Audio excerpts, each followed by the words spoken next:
Learned that my father made a will, leaving everything to my selfish stepsister. So I cut all ties. The coffee had gone cold in my hands as I sat in the waiting room of Blackwell and Associates. 3 weeks had passed since we buried my father, and the wound was still raw, a jagged tear in the fabric of my life. I glanced at my stepsister, Vanessa, scrolling through her phone with manicured nails, her blonde hair falling in perfect waves. She hadn't shed a single tear at the funeral. While I had been inconsolable, she had stood there, stoic and unmoved, as if attending a boring business meeting rather than her stepfather's final farewell. "Ms. Reynolds? Ms. Carter? Mr. Blackwell will see you now," the receptionist called. I followed Vanessa into the office, clutching my father's watch in my pocket, the only thing I had taken from his belongings. It was an old Omega Seamaster. "This will be yours someday, Elena," he had told me once. "Along with everything else. I'll always take care of you, sweetheart." Mr. Blackwell, a thin man with wire-rimmed glasses, motioned for us to sit. "We're here to discuss the last will and testament of Richard Reynolds." I nodded, my throat tight. I had spent the past week wondering what he might have left me. Not that I needed his money. I had a decent job as a marketing director. But perhaps his collection of first edition novels that we used to read together, or the cabin in the mountains where we'd spent summers fishing. "I'll get straight to the point," Mr. Blackwell continued. To his stepdaughter, Vanessa Carter, Mr. Reynolds leaves his entire estate, including his primary residence, business holdings in Reynolds Construction, all financial accounts, investments, and personal property. The room seemed to tilt. I blinked, certain I had misheard. "I'm sorry," I said, my voice sounding far away. "Could you repeat that?" Mr. Blackwell cleared his throat. "Mr. Reynolds has left his entire estate to Ms. Carter. There are no other beneficiaries named in the will." The words hit me like a physical blow. No other beneficiaries. No provision for me at all. Nothing. "That's impossible," I whispered, hands shaking. "There must be some mistake. I'm his daughter. His only child." "Stepdaughter," Vanessa corrected, looking up with a small smile. "I'm his stepdaughter too, Elena. And clearly, the one he wanted to provide for." I turned to her, disbelief giving way to horror. "Did you know about this?" She shrugged, a casual gesture that felt like another slap. "Dad and I discussed his plans. He thought it was best, considering I've been helping him run the company for the past 5 years while you've been finding yourself in marketing. My father and I had argued about my career choice. He wanted me to join Reynolds Construction, the company he built from nothing. We had fought about it, but he had seemed to accept my decision. He had never indicated that he was disappointed enough to cut me out entirely." "Mr. Blackwell," I said, turning back to the lawyer, desperation crawling up my throat. "When was this will drafted?" He consulted the document. "It was signed 3 months ago." 3 months. Right after his diagnosis. When he knew he was dying. "He promised me," I said, voice breaking. "He promised I would be taken care of. Always." Mr. Blackwell shifted uncomfortably. "I'm afraid that whatever Mr. Reynolds may have said to you, his legal wishes are clear. Everything goes to Miss Carter." The room was too hot, too small. I couldn't breathe. I stood up abruptly. "Is there anything else?" I asked, my voice hollow. He shook his head. "No." "That concludes the reading of the will." I nodded mechanically and turned to leave. As I reached the door, Vanessa's voice stopped me. "Well," she said, loud enough for me to hear, "guess you should have been born the favorite." I froze, my hand on the doorknob. In that moment, something inside me finally broke. I turned back to face her. Vanessa was smirking, triumph written across her features. And in that devastating moment, I understood the truth. This wasn't just about being disinherited. This was about being erased. My father had chosen to act as if I didn't exist, as if our relationship meant nothing. And Vanessa knew. She had helped him do it. I looked at her and saw for the first time the stranger who had been living in my family for years. The woman who had come into our lives when I was 15 and she was 17, who had charmed my recently widowed father with her seemingly genuine interest in his business. the woman who had methodically worked to replace me in his affections. And she had succeeded. "Goodbye, Vanessa," I said, my voice steadier than I felt. "Enjoy the money. It's all you ever really wanted anyway." Her smirk faltered slightly. "Don't be dramatic, Elena. It's just business. Dad knew I was the better investment." "He wasn't your dad," I said quietly. "And whatever game you've been playing for the past 10 years, congratulations. You won." I walked out with nothing but my pride and my father's watch, leaving behind the woman who had stolen everything else. I wouldn't give her the satisfaction of seeing me beg or fight. If my father had decided I wasn't worthy of his legacy, then fine. I would build my own. As I stepped into the sunlight, a strange calm settled over me. The pain was still there, a gaping wound in my chest, but alongside it was something new: determination. My father had taught me many things, but his final, unintended lesson was perhaps the most valuable. Trust no one but yourself. I took one last look at the imposing building where my past had just been severed, then turned and walked away. I had no idea where I was going, but I knew one thing for certain: I would never look back. The first apartment I could afford was a studio the size of a shoebox in the industrial district, with water stains on the ceiling and neighbors who fought at all hours. It was a far cry from my father's sprawling estate with its manicured lawns and Olympic-sized pool. But it was mine, paid for with the meager savings I had managed to scrape together before my world imploded. Job hunting proved harder than I'd anticipated. Without my father's name to open doors, I discovered just how competitive the marketing world truly was. Each morning, I sent out dozens of applications. Each evening, I returned to my empty apartment, my inbox filled with rejections or, worse, silence. "We've decided to go with someone with more experience," became the soundtrack of my life. After 3 weeks of rejections, I finally landed a position at a small digital marketing agency.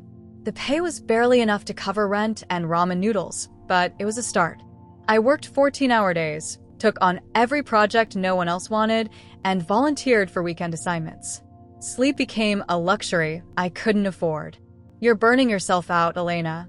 My only work friend, Marcus, warned me over the sad excuse for coffee in the break room. "This pace isn't sustainable." "Neither is poverty," I replied, already turning back to my computer. 6 months in, the agency lost its biggest client and laid off half the staff, including me. That night, I sat on my threadbare couch, staring at my dwindling bank account with a hollow feeling in my stomach.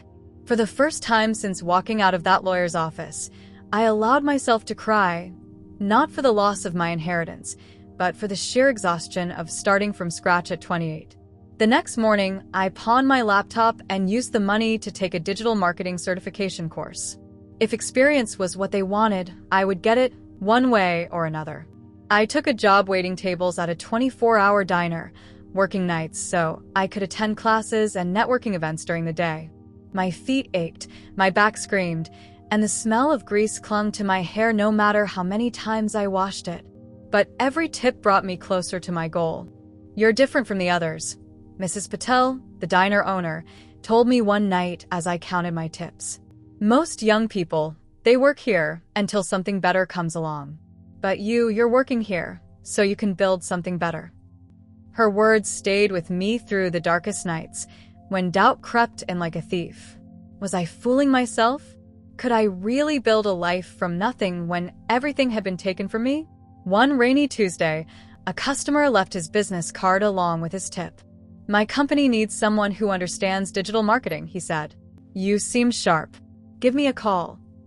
The position was entry-level at a tech startup, but the salary was double what I'd made at the agency. I threw myself into the role with the same ferocity I'd approached everything since my fall from grace. Within a year, I was leading my own team. Within 2, I was promoted to director of marketing. I learned everything I could about the tech industry, taking online courses in coding and business strategy. I invested my bonuses wisely, remembering the financial advice my father had given me years ago, advice I now realized he'd never shared with Vanessa, despite leaving her his fortune. Every night, I researched market trends until my eyes burned.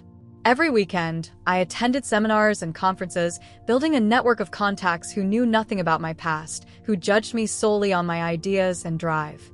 Then came the moment that changed everything. During a strategy meeting, I proposed a revolutionary approach to customer acquisition that the CEO immediately shot down. "That's too risky," he said dismissively. "We'll stick to what works." But I knew I was right. That night, I drafted a business plan for my own digital marketing agency, one that would implement the very strategies my boss had rejected. I called it Phoenix Marketing, risen from the ashes. Starting my own company meant going back to ramen dinners and sleepless nights. It meant mortgaging the small apartment I'd finally been able to buy. It meant calling in every favor from every contact I'd made. But this time, the struggle felt different. This time, I was building something of my own. The first year was brutal. I lost clients to bigger agencies. I worked out of a converted garage with secondhand furniture. There were days I couldn't afford to pay myself. But slowly, painstakingly, my methods began to show results. Clients started coming back with referrals. My tiny team grew. 5 years after walking out of that lawyer's office with nothing, Phoenix Marketing was handling campaigns for companies that once wouldn't have given me the time of day. My staff had grown to 30 people. I had moved the company into a sleek downtown office space, ironically, in a building owned by one of my father's former business partners. I never spoke of my past, never mentioned my father's name or the inheritance that should have been mine. As far as the world was concerned, Elena Reynolds had built her empire from scratch through sheer determination and talent. And all the while, from a distance, I watched Vanessa living the high life, spending money she'd never earned on parties and vacations, managing my father's company with the entitled confidence of someone who'd never known true struggle. She had no idea that while she was throwing lavish galas in mansions she hadn't built, I was quietly becoming more successful than my father had ever been, and I had done it all on my own. 7 years after my father's death, Phoenix Marketing had become a force to be reckoned with in the industry. We had just secured our biggest client yet, a Fortune 500 company that had chosen us over established agencies with decades of experience. To celebrate, I had given my team the afternoon off and was enjoying a rare moment of solitude in my corner office overlooking the city skyline. My assistant, Diane, buzzed my intercom. "Ms. Reynolds, there's something you might want to see." She forwarded me a link to a business news article. The headline made my coffee go cold in my hand. Reynolds Construction faces bankruptcy amid allegations of mismanagement. I hadn't kept tabs on Vanessa or my father's company for years, a deliberate choice to focus on my future rather than my past. But now, I couldn't help myself. I devoured the article, then searched for more information. The story unfolded across financial news sites and local papers. Reynolds Construction, once the crown jewel of my father's legacy, was crumbling.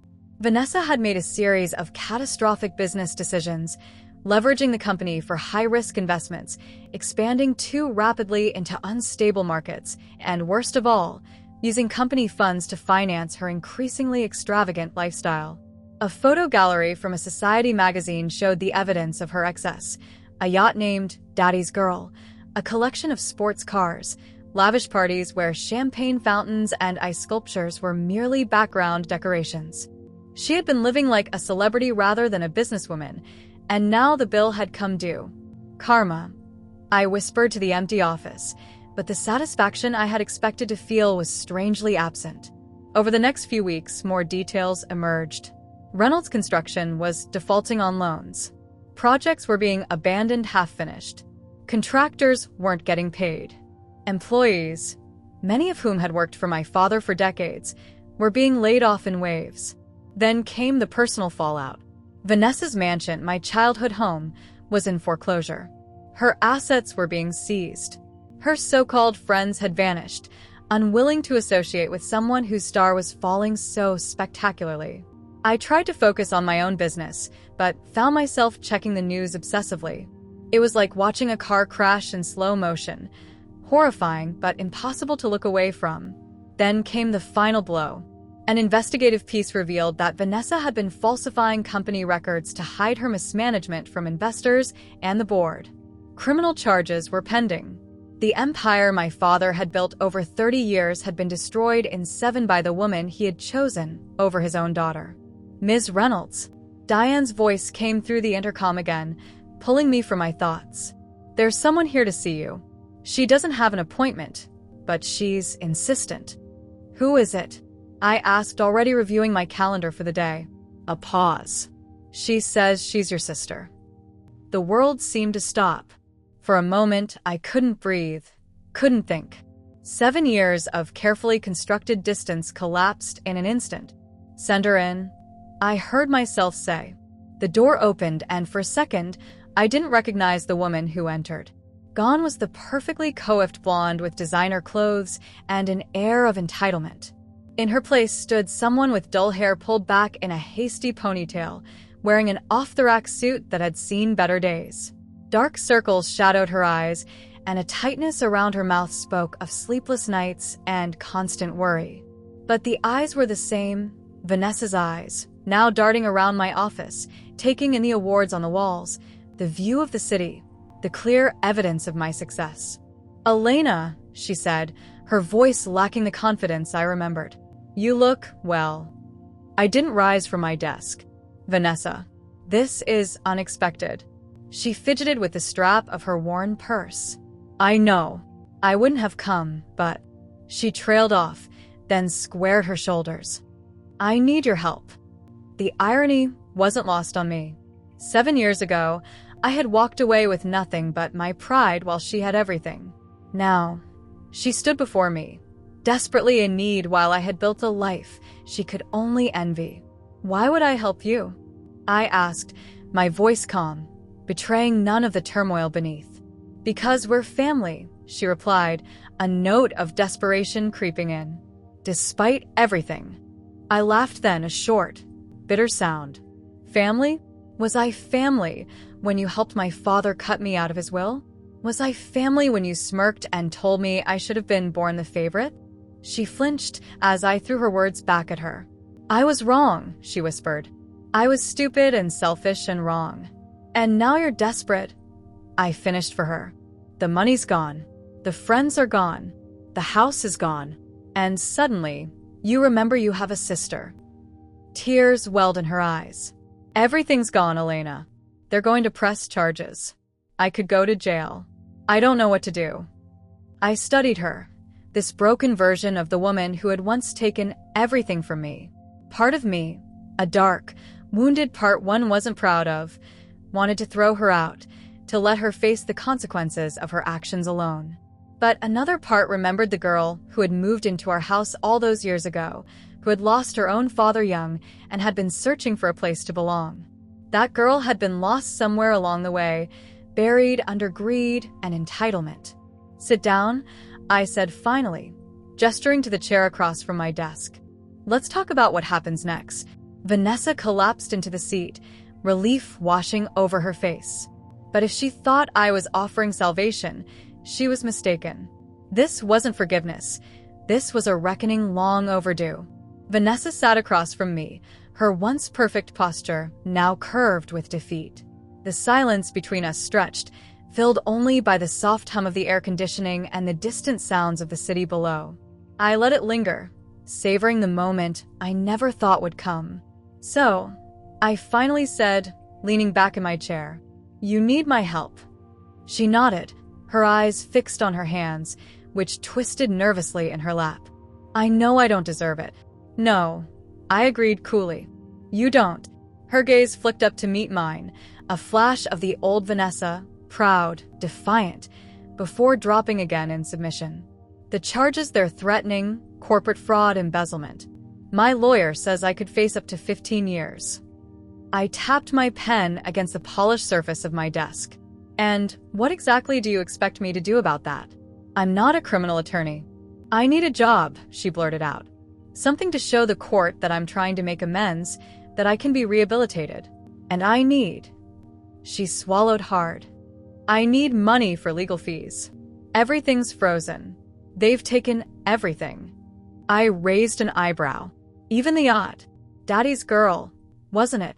A flush of shame colored her cheeks. I made mistakes, Elena. Terrible mistakes.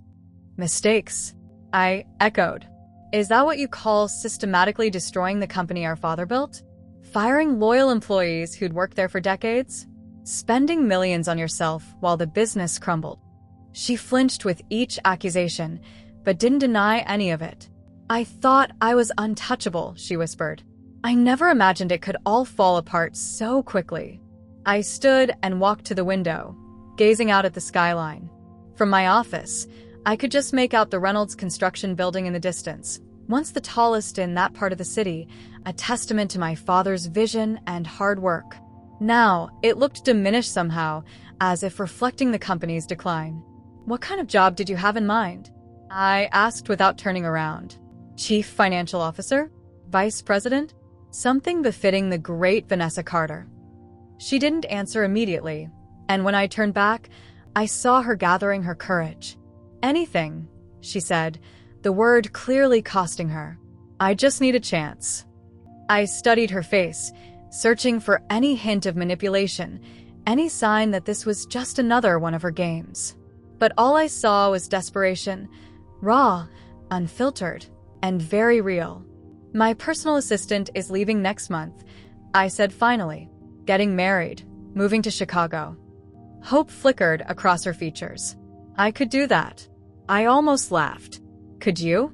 Answering phones, managing my calendar, fetching coffee, taking orders instead of giving them, being invisible in rooms where decisions are made. She swallowed hard, her throat working. Yes. You'd be starting at the bottom, Vanessa. Minimum wage. No special treatment. I understand. Do you? I moved closer, leaning against my desk directly in front of her. You'd be working for me. Your little sister. The one you helped us inherit. The one who wasn't born the favorite. She paled at hearing her own cruel words echoed back to her, but nodded. I deserve that. This isn't about what you deserve, I said sharply. This is business. I need someone competent and hardworking. Someone who understands that actions have consequences. Can you be that person, Vanessa? She lifted her chin slightly. I can try. I considered her for a long moment. Part of me, the wounded, angry part that had driven me for 7 years, wanted to refuse, to send her away with nothing, just as I had been sent away. But there was something undeniably satisfying about the alternative. Monday, I said abruptly. 8 a.m. sharp. Dress code is business casual. Diane will show you the ropes for 2 weeks before she leaves. Vanessa's eyes widened in disbelief. You're giving me the job? Just like that? Consider it a probationary position, I replied. You'll have 3 months to prove yourself. If you can't handle it, if you're late, if you complain, if you so much as give me one reason to doubt your commitment, you're out. She nodded eagerly. I won't let you down. Oh, and one more thing, I added, walking back to my chair. This position doesn't come with an advance. Your first paycheck will be in 2 weeks. Your legal troubles are your own to sort out. Her face fell. But the lawyer wants a retainer now. I don't have anywhere to live. I'm staying at a motel, and I can only afford a few more nights.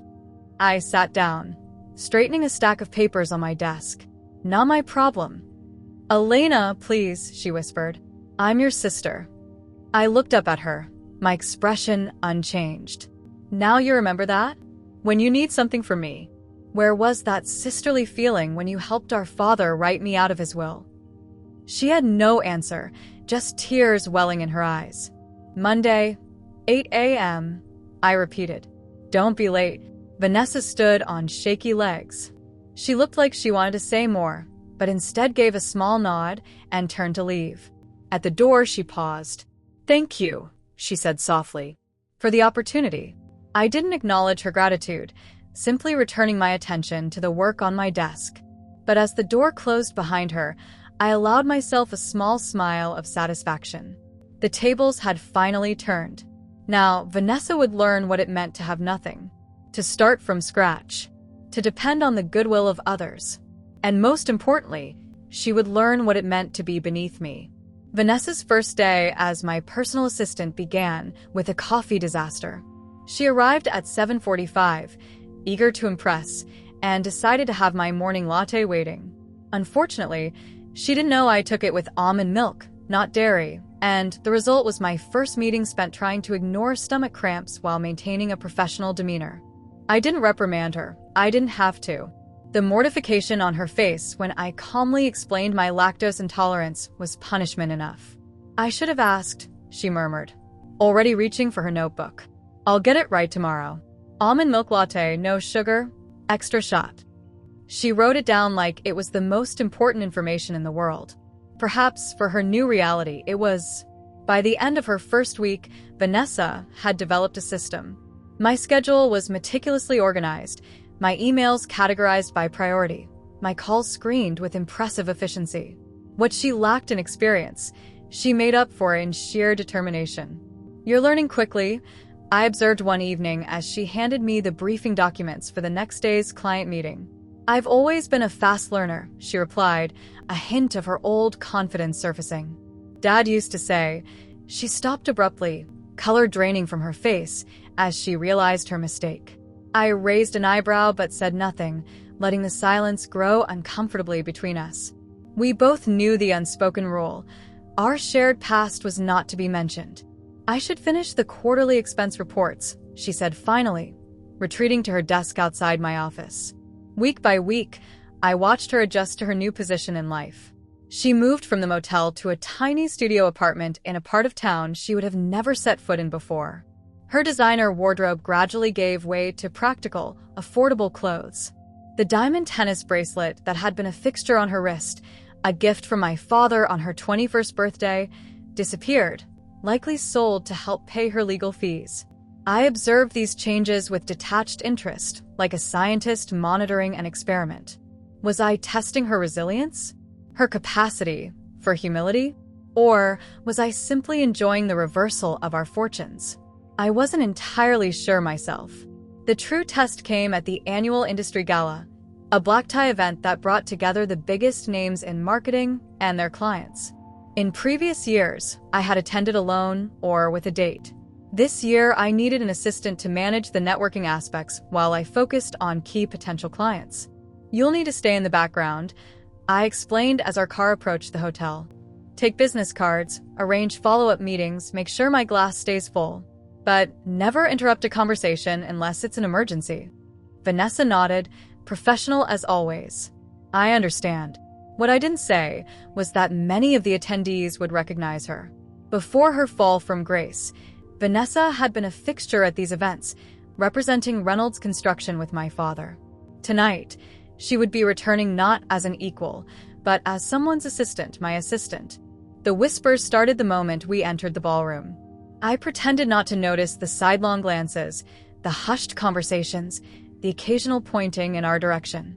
Vanessa kept her head high, her expression neutral, but I could see the tension in her shoulders, the slight tremor in her hand as she accepted a flute of champagne from a passing waiter. "Elena Reynolds." A booming voice cut through the murmur of conversation. Martin Graves, CEO of a prominent advertising firm, approached with a broad smile. "The woman of the hour. Everyone's talking about how you snatched the Westfield account from right under Stewart's nose." I smiled, accepting his handshake.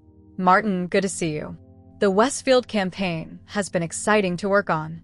His gaze shifted to Vanessa, who stood slightly behind me, notepad ready. His smile faltered. "And, Vanessa Carter? Is that you?" The room seemed to quiet, though I knew it was just my heightened awareness of the moment. "Yes," Vanessa replied, her voice steady despite the flush creeping up her neck. "It's good to see you again, Mr. Graves." Confusion crossed his face as he looked between us. "I don't understand. Are you two working together now?" Before Vanessa could respond, I placed a hand lightly on her shoulder. "Vanessa is my personal assistant. She keeps my chaotic schedule in perfect order. Don't you, Vanessa?" She nodded, a tight smile fixed on her face.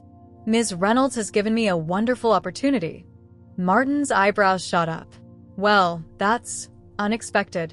Last time we met, you were running Reynolds Construction, weren't you? Quite a change." "Life is full of surprises," she replied diplomatically. The evening continued in similar fashion, moments of recognition, awkward exchanges, and Vanessa standing in the background while I commanded the room. With each introduction, each explanation of our new dynamic, I watched another piece of her former identity crumble away. Near the end of the night, I excused myself to the ladies' room, leaving Vanessa to arrange a breakfast meeting with a potential client. When I returned, I found her in a quiet corner, staring out at the city lights, a single tear tracking down her cheek. She quickly wiped it away when she noticed me, straightening her shoulders and adopting the professional mask she wore so carefully these days. "The meeting is confirmed for 8:30 at Café Laurent," she reported, voice betraying nothing of the emotion I'd glimpsed moments before. "Mr. Daniels said to tell you he's particularly interested in your ideas for their digital rebrand." I nodded, studying her composed face. "Good work tonight. Thank you." She hesitated, then added, "I've arranged for the car to be brought around whenever you're ready to leave." As we rode back to the office in silence, I contemplated the woman beside me. In 3 months, she had transformed from the entitled heiress who had everything to the efficient assistant who lived in my shadow. She had adapted, survived, reinvented herself, just as I had been forced to do 7 years ago. The difference was, I had done it alone with no one to guide me, no safety net to catch me if I fell. Vanessa had me, not as a sister, but as an employer who held her fate in my hands. The power I now wielded over her life was not lost on either of us. And somehow, that felt like justice. 6 months into Vanessa's employment, I promoted her from personal assistant to junior account manager. Not out of kindness, but because she had earned it. Her work was impeccable, her dedication unwavering. The woman who once spent thousands on weekend shopping sprees now brought homemade lunches to the office and took public transportation. Her legal troubles had been resolved with a plea deal, a hefty fine, and 2 years probation instead of jail time. The Reynolds name had saved her from imprisonment, though not from disgrace. The business press had moved on to fresh scandals, but in our industry, people had long memories. I watched her rebuild her life piece by tiny piece, working twice as hard as anyone else on my team. She never complained, never asked for special treatment, never mentioned our shared past. It was as if we had entered into an unspoken agreement. I would provide opportunity, and she would provide unwavering loyalty. It was a Tuesday morning when everything changed. I arrived at the office to find Vanessa already at her desk, her eyes red-rimmed, her usually immaculate appearance slightly disheveled. "Is everything all right?" I asked, pausing at her desk. She nodded quickly. "Yes, of course. Your 9:30 with Westfield is confirmed, and I've prepared the updated campaign metrics you requested." I accepted the folder she handed me, but didn't move away. "That's not what I asked." Her composure cracked slightly. "It's nothing. Just, it would have been Dad's birthday today. Our father. The man whose choices had set us on these divergent paths that had somehow, improbably, converged again." I nodded once and continued to my office, closing the door behind me. I sat at my desk, staring at the folder without opening it. For the first time in years, I allowed myself to really think about my father, not with anger or betrayal, but with the complex emotions of a daughter who had both loved and lost him.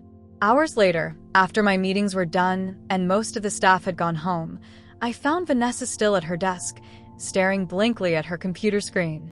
"Come with me," I said, not waiting for a response as I walked toward the elevator.